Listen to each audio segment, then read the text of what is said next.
Everything you're looking at right now, I made from scratch. Every sandwich, every scone, every single thing on this table. And would it be a Clark's table if it wasn't that way? I think not. So let me show you exactly how I did it because the payoff is so incredibly beautiful. Good morning, everyone. It's the day before this event. And guess what? We're so behind, per usual. Do you know why? Because I do this to myself. I broke my camera the other day, so now we have this event with solo iPhone camera. So let's just get into it. Let's see how much we can get done because we have a long next what's 20, like 48 hours. Okay, let's go. The key to creating really wonderful food from scratch for events is to put so much effort into your ingredients. So, always making sure you're going to great grocery stores, getting really quality ingredients. That is what is going to make your food shine. And I really think that came through in this event. So, I started out with a little grocery shopping trip to Whole Foods and got started on some things that I could make the day before. All right, let's talk about the printables for the table. So I designed both of these from scratch and got them printed out at UPS. If you ever need really nice, thick cardstock printed, let me tell you, I have learned the hard way that you cannot print it on your standard printer if you want over 100-pound cardstock. I digress. We have two things that are going on the table. First are our menus. I'll show you on the screen exactly what these look like individually.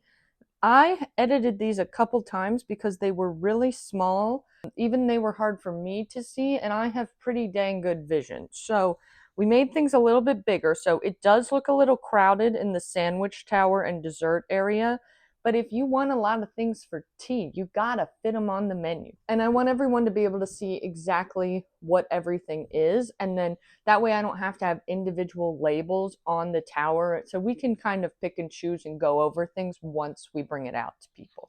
The other thing I made are these long table cards that just have a little bit of info. You know, it wouldn't be a Clark event if we didn't tie in some type of fun fact, some type of history in any way, shape, or form. So this is a little brief history of afternoon tea, and it also has some information about some of the things that I'm going to be serving at the tea. So that way people have something to kind of talk about. It has some conversation starters on it. So that way, if our guests are sitting there or in between stuff or when they just arrive and we just put tea out, it's something to kind of just fill some time, have something interesting, and I always think it's just fun and nice. I had to cut this down because if you've been here before, you know I can talk for a long time.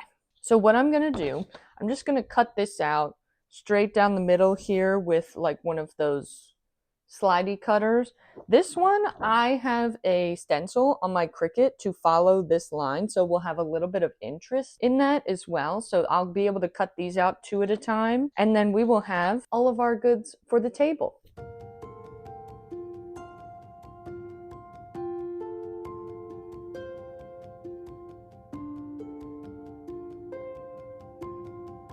Now all that was left to do was prep some of the food that could be made the day before. A lot of this I didn't really want to sit too long, but one of the things that always gets better with time is chicken salad. Now you may not know this about me, but I do not eat chicken. Doesn't mean I will not cook chicken for you. But in this case, I bought the pre-cooked chicken. I did some rotisserie chickens from Whole Foods. I also love the ones from Costco. And lucky for you, I did write this recipe down and it will be linked in the description below on my Substack. I also kept the chicken carcasses and some of my stock bag to make broth that was going to be used for the soup the next day. Then all that was left to do was marinate some mozzarella balls in pesto. This would take those caprese skewers up to the next level and really allow them to get a depth of flavor.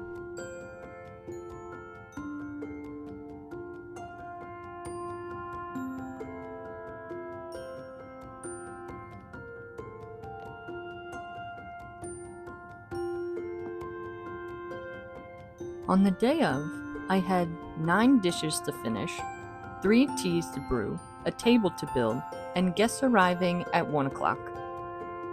I was following a strict timeline, a very detailed checklist, and moving exactly the way I wanted to.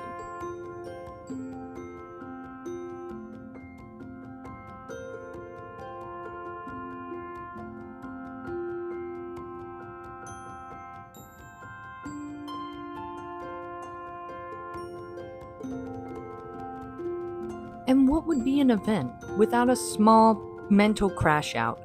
And this time, it was the hard-boiled eggs. I truly believe that the eggs you buy make such a difference in your ability to get the shells off.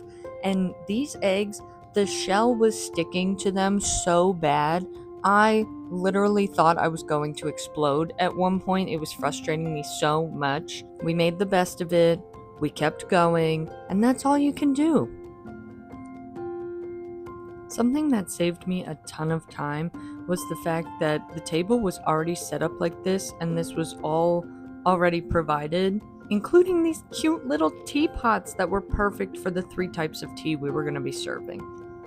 I don't have links to these things, but I know that they were purchased on Amazon, and it just goes to show you don't have to spend an arm and a leg to really create that beautiful tea room ambiance. We even opted for these plastic plates that I also helped pick out because we knew we'd be going through a ton of them and they'd be super easy to throw away and not have to do dishes at the end.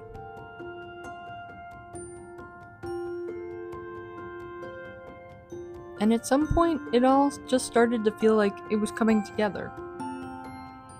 There were moments of fussing around, making decisions, changing our mind, but eventually we had a beautiful, classic English tea room setup. But I will admit, we did forget knives for the scones.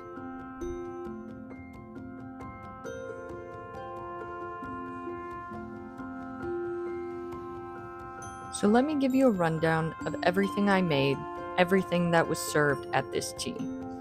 The 3 teas we had were Emperor Chai, Vanilla Black, and Pineapple Green. I also offered an iced peppermint option just to jazz things up. We started with a classic first course of a scone.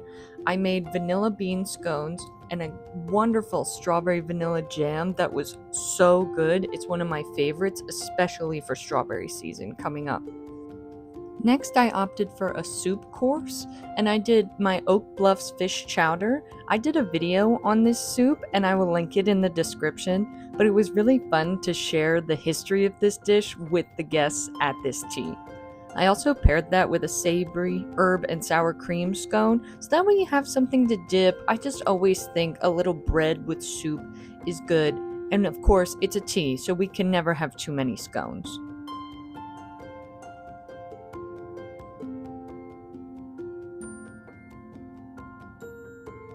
Now, of course, we had to do a classic sandwich tower. I started off with chicken salad on my homemade sourdough. We did another classic, the cucumber sandwich, smoked salmon, deviled eggs, caprese skewers, and prosciutto and fig. A nice mix of things that would keep people interested, but also felt like classic English tea a little bit.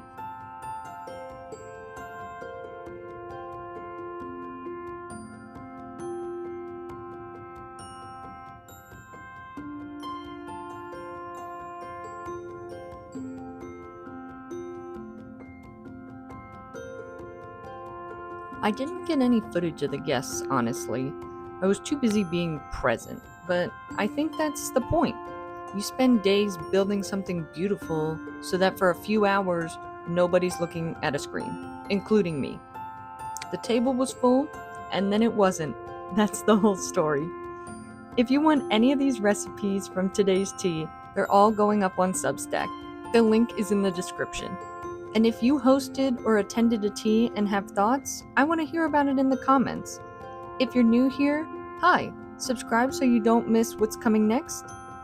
And if you've been here, you already know. Like this video, it genuinely helps. Thank you as always for joining me at the table again this week, and I will see you at the table again soon. Bye!